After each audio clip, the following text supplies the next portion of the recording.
You that $50,000 check. Oh man, he better. Oh, he better. Yeah, we're gonna watch the rest of the fights, and that was one thing. I was joking with Joe Silva and all my cornermen before these fights and the week leading up. I said, man, this card is gonna be so difficult to get a performance of the night bonus.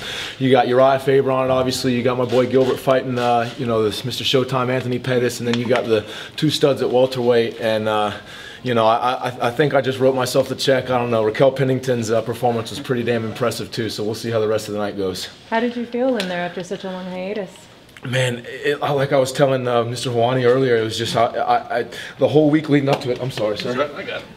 The whole week leading up to it, I've just been so much more calm than I was in my previous fights, and usually I'm real fired up, and there was moments where I definitely had a lot of emotional energy, but for the most part I was calmer than I thought I was going to be, and it was just kind of a peace of mind knowing that everything that I had been through since the last time I had stepped in the cage just brought me a lot of strength, and my experiences and my memories carried me through the night and through the week, and it happened just how I envisioned it in my head. I'd seen that. I'm not exaggerating, literally millions of times, probably 1,000 times a day, for the last several hundred days, just over and over and over, just imagining knocking them out and walking away, and being able to finally celebrate and have all my hard work pay off, and it finally did. How does exactly feel the moment of the impact? The moment of it. After the second after, how do you feel? The moment of the impact, I knew right away.